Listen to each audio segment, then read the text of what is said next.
চেষ্টা করি। এই যে আমার বাবা মায়েরা বসে আছে, আচ্ছা বলেন তো মা, আমাদের ভিতরের যত দুঃখ, হরি বল হরি বল,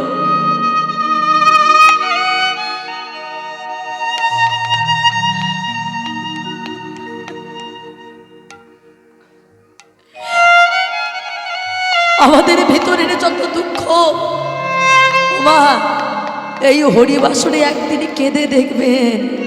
যদি বলেন মা আমার তো চোখে জল আসে না, আজকে আসবে না কালকে তো আসবে মা, কি বলেন? আজ আসেনি কাল আসবে, চেষ্টা করুন। মানুষ হলো শ্রেষ্ঠ জীব, চাইলে কি না করতে পারে। ছোটবেলায় আমরা একটা কথা বলেছিলাম, পারিব না এ কথাটি বলিও না। আর কেন পারবো না? এখানে যতজন ভক্ত আছেন সবাই একবার ভালো করে ভেবে দেখুন, ছোট থেকে এই বড় হয়েছেন, আপনারা কি কোনোদিন কাঁদেননি বাবা? কেঁদেছেন, সংসারে দুঃখ পেলে কেঁদেছেন, কিন্তু আসল জায়গায় কাঁদাটা হয়নি। ভগবান বলে, ওহে ভক্তগণ, তোমাদের জন্য আমি সব করলাম, কিন্তু তোমরা কোনোদিন আমায় চাইবে না। আসলে কি জানেন মা, আমরা ভীষণ বোকা। হ্যাঁ, আমরা এই পার্থিব জগতের ক্ষণস্থায়ী সুখ চাই, কিন্তু আমরা তাকে চাই না বাবা। কিছু মনে করবেন না যে ভগবানের জন্য আমার এই মা এবং আমার এই বাবা মায়েরা, এবং দুপুরেও আমি দেখেছি, তখন তো অনেক ভক্ত ছিল, একজনও মনে হয় বাকি ছিলেন না যে কাঁদেননি। এখানে হরিবাসরে আমি দুপুরবেলা লক্ষ্য করেছি প্রচুর ভক্ত ছিল, এমন একজন ছিল না যে এই জায়গাটাতে বসে কাঁদেনি, সবাই কেঁদেছেন। আপনারা অনুরাগী ভক্ত, আপনাদের কাছ থেকে আমরা অনেকটা পাই বাবা। আপনাদের একটা কথা বলি মা, এই কিছুদিন আগে বেশ কয়েক বছর ধরে একজন কীর্তনিয়া, এই যে আপনাদের মতো যে ভক্তগণ, আপনাদের মনে বড় আঘাত এনে একজন কথা বলেছেন বাবা। আমি কোনোদিন কারোর নিন্দা করে কোনোদিন আসলে কথা বলি না, কারণ যার কর্ম সে করে, ভগবান জানে। ভালো যদি কর্ম করো ভালো ফল দেবো, খারাপ কর্ম করলে তোমাকে খারাপ ফল দেব। আমরা তো ফল দেওয়ার কেউ নই বাবা। একজন কীর্তনিয়া যার নাম হলো, নামটাও বাবা এমন একটা যে বলতেও খুব বাধা লাগে, নাম দিয়েছে উনি দীনকৃষ্ণ ঠাকুর, কিন্তু উনি কথাগুলো যা বলে গেছে যে আমাদের ভগবান কৃষ্ণ নাকি, তিনি নাকি ভগবান নয়, তিনি নাকি একজন অসুর। ভাবতে পারেন কত বড় মনে আমাদের আঘাত করল, কত বড় কথা বলেছে। আপনারা ভালো করে ভাবেন, বলে গেছে যে কৃষ্ণ নাকি ভগবান নয়, কৃষ্ণ হলো অসুর। আর রাধারানীকে এমন একটা কথা বলেছে, যে কথাটা বলে নাম ধরে ডেকেছে, সেটা আমি মরে গেলেও হয়তো আমি জীবনে কোনোদিন উচ্চারণ করতে পারবো না হরিবাসরে বাবা। উনি এমন একটা কথা বলে সম্বোধন করেছেন রাধারানীকে, যেটা মানে শোনাটাও পাপ বাবা, খুব কষ্ট হয় ভিতর থেকে। আপনাদের এই নবদ্বীপের কিছু বৈষ্ণব সমাজ, যারা গুণী গুণী বৈষ্ণব আছেন, তারা ওনাকে ফোন করে, আপনারা 3 বছর আগে দেখবেন, ফোন করে বলেছেন যে আপনি এগুলো বলবেন না, কারণ বৈষ্ণব তো সবসময় ত্রিনাদবী ভাব হয় বাবা, তারা কারোর সঙ্গে ঝগড়া করে কিছু বলতে পারে না। তাই তারা কিন্তু বারবার বলেছে যে বাবু আপনি যেটা বলছেন ভুল বলছেন। মানুষই ভুল করে, আবার মানুষই সংশোধন হয়। তুমি ভুল বলছো, তুমি ঠিক করো, কথাগুলো এমনভাবে বলো না। শুধু তাই নয় বাবা, এই যে নবদ্বীপে আমার যে মহাপ্রভু জন্ম নিয়েছে, এই জন্ম বৃত্তান্ত নিয়ে এতটা নোংরা মন্তব্য করেছে যেটা আপনি ভাবতেই পারবেন না। মা সচিমাতাকে এমন একটা নোংরা জায়গায় পাঠিয়ে দিয়েছেন উনি, এমন একটা মহাপ্রভুর জন্ম নিয়ে মানুষের মনে একটা বিভ্রান্ত করে দিয়েছে। বলুন, আপনি কৃষ্ণ নামে কাঁদেন, আর আপনি যদি এই কথা শুনেন আপনার দুঃখ হবে না? আমরা একটা কথা জানবেন বাবা, নিজের বাবা মাকে জন্ম যিনি দিয়েছেন তাকে নিয়ে যদি কেউ অপমান করে, বলুন কষ্ট হয় না? আর যিনি হলেন আমার বাবারও বাবা, সৃষ্টিকর্তা, আমাদের সবার যিনি মাথার উপরে, আচ্ছা তাকে নিয়ে যদি এমন ছোট বড় কথা বলে কষ্ট হয় না? নবদ্বীপের অনেক বৈষ্ণবজন ওনারা বারণ করেছেন, কিন্তু ওনারা শোনেননি, উনি সে কথা শোনেনি বাবা। কিন্তু বৈষ্ণবের ভাব কি কখনো উগ্র হয়? ওনারা বলে বলে যখন পারেননি ওনারা চুপ করে গেলেন। কিন্তু এই গতকাল মনে হয় না, হ্যাঁ গতকাল আপনারা ফেসবুকে সব জায়গায় দেখতে পাবেন, ওনারা সবাই মানে কোথায় হয়তো কীর্তন করতে গিয়েছিল আমাদের ওই জয়নগরে, মানে দক্ষিণ 24 পরগনা, সেখানে ওই হয়তো আসরে গিয়েছে, আর ভক্তরা বাবা এমনভাবে তাকে চেপে ধরেছে, একটু সাজাও দিয়েছে, হ্যাঁ একটু মেরেছে, সাজা দিয়েছে। কেন বলতে পারেন সাজা দিতে হবে? কেন তার চেতনা হলো না? এই জায়গায় দাঁড়ালে যদি এত মানুষের চোখে জল আসে, কেন যে তার চেতনা হয়নি জানি না বাবা। আজকে মানুষ তাকে মেরেছে, মারধর করছে, গলা ধাক্কা দিচ্ছে, কেন? আমি হরিবাসরে উঠেছি, আমি তার নাম করে ভালো ভালো কথা বলে চলে যাই না, আমি কেন নিন্দা করব? কার নামে নিন্দা করছে? যে মাটির উপরে দাঁড়িয়ে বাবা, যিনি মনে করতে পারেন, যদি মনে করেন এই মুহূর্তে বাবা ভূমিকম্প করে ধ্বংস করে দিতে পারেন, যিনি সৃষ্টিকর্তা তিনি ধ্বংসকর্তা, আজকে কিনা সেই জায়গায় দাঁড়িয়ে উনি কত বড় কথা বলে গেছেন বাবা। কিন্তু বৈষ্ণব সমাজ তারা কষ্ট পেয়েছিল আর বলেছিল, আমাকে অনেকে বলতো দিদি ভাই আপনি কিছু বলুন, আমি শুধু একটাই উত্তর দিয়েছিলাম, আমি বলে কি করব? আমার মাথার উপরে যারা গুরুজন আছেন, অনেক বড় বড় গুণী কীর্তনী আছেন, সবাই বলেছেন, কত বয়োজ্যেষ্ঠ ব্যক্তি সবাই বলেছেন, নবদ্বীপের বৈষ্ণব সমাজে বলেছে, উনি কারোর কথা শুনিলেন, আমি তো সামান্য একটা নগণ্য মানুষ, উনি কি আর আমার কথা শুনবে? আমি বলবো না, তবে মানুষ যেমন কর্ম করবে ফল তো পাবে। ভগবান ফলটা দিয়েছে বলে আজকে অনেক মানুষ মনে মনে বাবা শান্তিও পেয়েছে, ভীষণ আনন্দ পেয়েছে। কেন? যে ঠাকুর, আমরা সবাই মনে করতাম ঠাকুর তোমার বিচার নেই, বিচার ভগবান বলে দেখো তোমরা মানুষের উপরে রাগ করে হয়তো একটা চড় মেরে দাও, কিন্তু আমি যাকে আঘাত করি একটু ধৈর্য সহ্য করে দেখি, কারণ শিশুপালের আমি 100টা অপরাধ ক্ষমা করেছিলাম, কিন্তু এর দেখছি 100টার বেশি, এখন আর ক্ষমা হলো না। 16 কলা যতক্ষণ না পূর্ণ হবে ততক্ষণ কি তাকে ছাড়বে? তাই কিন্তু রাস্তায় ফেলে আজকে তাকে কিনা ঘাড় ধাক্কা খেতে হলো, ভাবতে পারেন কেন? তবে এটুকু বলবো, কোনো মানুষ আঘাত পাক ছোট হোক আমিও চাই না বাবা, শুধু এটুকু বলবো মানুষের কাছে উনি যদি আবারও কোনোদিন কীর্তন করেন, আমার ভগবান যেন চেতনাটা দেন, ওরে তো আমি যে তোর বাবা আর আমি যে তোর মা সেটা তুই বিশ্বাস করতে শেখ আর তুই মানতে শেখ, এই চেতনাটা যেন জাগে, এটাই ছাড়া আমার আর কিছু বলার নেই। তা একটা কথা জানবেন বাবা, আজকে সেই ভগবান আমরা যেটা বলছিলাম, আমরা তার কাছে চাইতে জানি না, আমরা তাকে চাই না। তা দেখুন বাবা, আজকে ভগবানের কাছে চেয়েছিলেন কিন্তু বলি রাজা, ভালো করে ভেবে দেখেন, বলি রাজার দরজার সামনে ভগবান গিয়েছিলেন ও মায়েরা, বামন অবতারে বেটে ব্রাহ্মণ হয়ে, হ্যাঁ, আর যখন গিয়েছে সঙ্গে সঙ্গে বলি রাজা বলে বসলেন কি চাই বলুন। আচ্ছা মায়েরা, আমাদের তারও তো ভিখারি আসে, আমরা কি বলি নাকি কি চাই বলুন? কি বলেন বাবু? যদি সব চাই তাহলে তো বিপদে পড়ে যাব। বলে বসলো, হ্যাঁ গো বলি রাজা, আমি যা চাইবো তুমি কি তাই দিতে পারবে? কেন পারবো না? হ্যাঁ নিশ্চয়ই পারবো।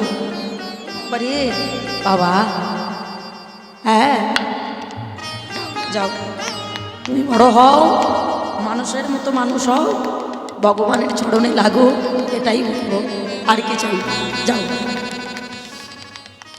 আজকে যেইরা বলেছে বাবা যে আমি কিছু একটা চাই, সঙ্গে সঙ্গে বলি রাজা বলে বসলো, তুমি তুমি কে চাও আমার কাছে, যা চাইবে আমি তাই দেব।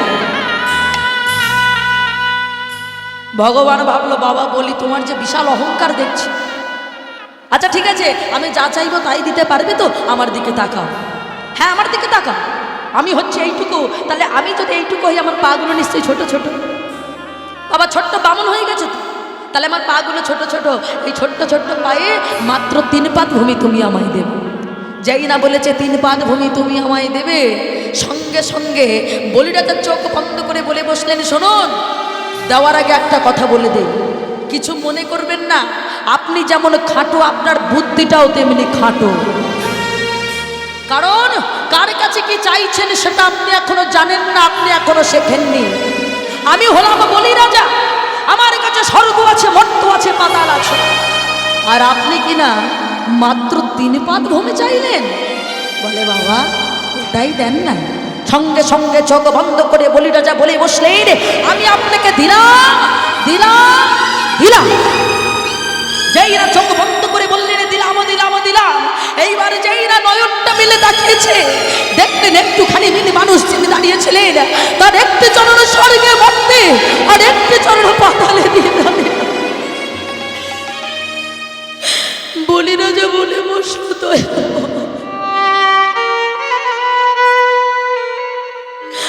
তোমাকে চিনতে পারিনি, তুমি আমার কাছে কি রূপে আসলে আমি চিনতে পারিনি। আমি এবার কি করব? আমাকে তো তার মানে নরকে যেতে হবে। ও মায়েরা, আমরা তো এ যুগে সবাই বউ হতে পারি মা, সহধর্মিনী সবাই হয় না। তবে আপনারা সহধর্মিনী মা, যারা কৃষ্ণ নামে কাঁদতে পারে তারা কি সহধর্মিনী না হয়ে পারে বাবা? বলিরাজের স্ত্রী বিন্ধ্যা দেবী এসে বলল, ওগো স্বামী, তুমি ওনাকে 2 পাত ভূমি দিয়েছো, আর 1 পাত ভূমি দাও। বিন্ধ্যা, উনি একটি চরণে স্বর্গ মর্ত, একটি চরণ পাতালে দিয়েছে, আমার আর কিচ্ছু নেই। কি বলছো কিছু নেই? তখন থেকে বলেই যাচ্ছ তুমি কিছু নেই কিছু নেই। আরে বাবা, এই তোমার যে 3.5 বিঘা জমিটা ছোট দিতে পারছো না? 3.5 বিঘা? কি বলছো বিদ্যা? আমার সমস্ত জমি তো উনি নিয়ে নিয়েছে, আমার আর কিচ্ছু নেই। ওমা দেখুন কেমন সহধর্মী। বিন্দা তাড়াতাড়ি করে বলিরাজার বুকের উপর একটি হাত দিয়েছে। স্বামী গো, পেরেছো তুমি এটা দিতে? বলো, যে ভগবান আজ তোমার কাছে এসেছে তাকে স্বর্গ দিলে হবে না, মর্ত দিলে হবে না, পাতাল দিলে হবে না। দিতে যদিও হয় তাহলে তুমি একবারে তোমার এই দেহটা দিয়ে দাও।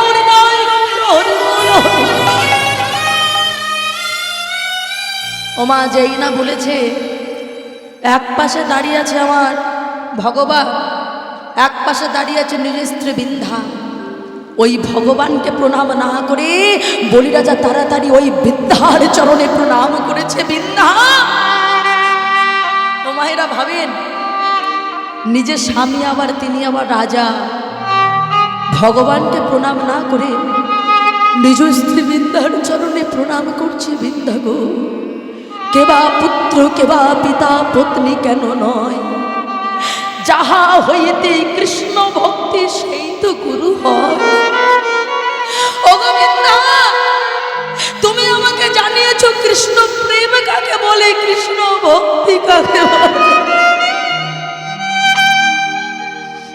নিজ স্ত্রী বিন্ধ্যার চরণে প্রণাম করে ও মায়েরা ধীরে ধীরে যেই না ভগবানের সম্মুখে মাথা পেটেছে, অমনি সমন দমনকারী ভগবান বলিরাজার মস্তকের উপর একটি পা তুলে দিয়েছে।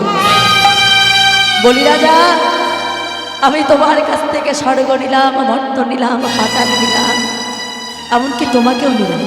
হ্যাঁ গো বলি, আমি ভগবান হয়ে তোমাকে তো নিঃস্ব করতে পারি না, যে কোনো একটা জিনিস চাও আমি তোমায় ফেরত দেব। ও মায়েরা, এই জায়গাটা, এই যে বললাম আমরা চাইতে জানি না, এবার চাইছে দেখো। দয়াময়, আমি যা চাইব তুমি তাই দেবে তো? কেন দেব না বলো না, বলেই দেখো। তবে শোনো দয়াময়, যে বস্তুটাকে পাওয়ার জন্য মানুষ এত হাহাকার করে ছোটে, যাকে পাওয়ার জন্য যোগী মনে এসে যুগ যুগ ধরে তপস্যা করে, যাকে পাওয়ার জন্য কত মানুষ তপস্যা করে প্রজ্বলিত অগ্নিকাণ্ড জেলে বসে থাকে, আমি তাকে চাই, আর সেটা হলো তুমি।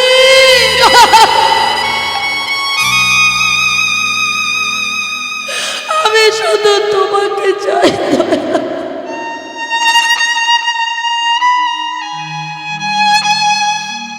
ও বাবা, ভগবান বলল, বাবা তুমি তো ভালো চালাক আছো দেখছি, কৃষ্ণ নাম বড় মধুর, যে যারা কৃষ্ণ ভজে সে তো বড় চতুর। আগো, তোমার সম্পত্তি তুমি যদি আমার নামে লিখে দাও তাহলে কি দাঁড়ালো বিষয়টা? আবার তুমি যদি আমাকে নিয়ে নাও তাহলে যা তোমার ছিল তোমার থাকলো না। কি বলেন মা?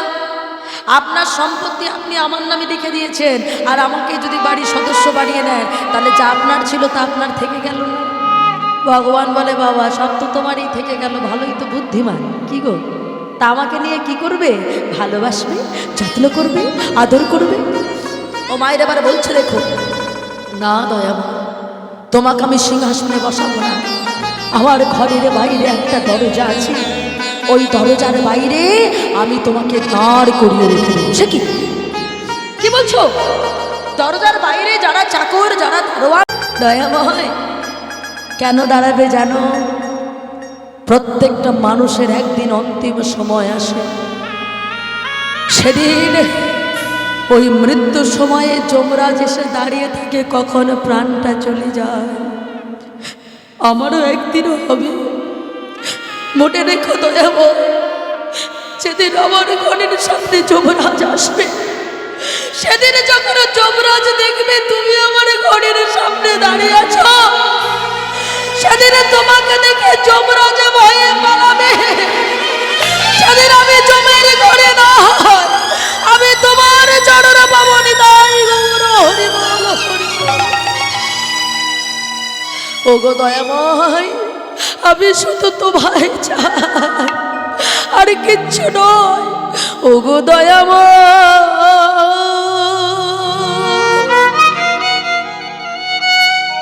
কৃপা করু, দয়া করু একবার, কৃপা করু একবার। হরি বল হরি বল হরি বল হরি বল।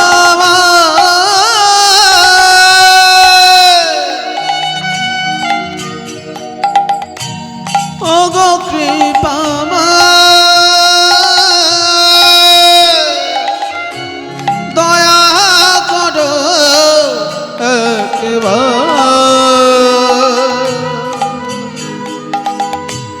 কৃপা করো একবার। ওগো দয়াময়,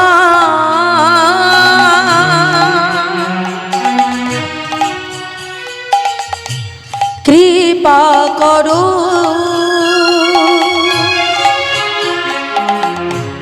দয়া করো একবার,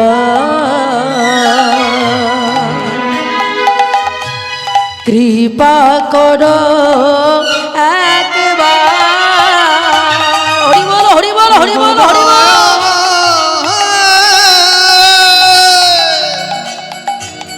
ওগো কৃপাময়,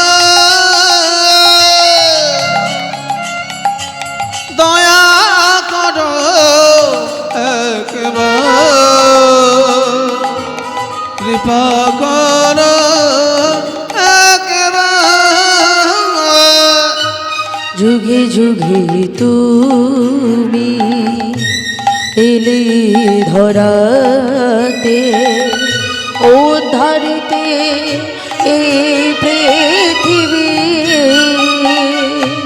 যুগে যুগে তুমি এলে ধরাতে, উদ্ধারিতে এই পৃথিবী। তাই তো তোমায় ডাকি প্রভু, দয়া করু এই দিনে। তুমি প্রভু না করিলে দয়া, তুমি প্রভু না করিলে দয়া, বলো আমি যাব কোথায়। কৃপা করো একবার। হরি বল হরি বল হরি বল হরি বল। দয়াময়, ওগো কৃপাময়, কৃপা করো একবার, কৃপা করো একবার। তাহলে এই নাম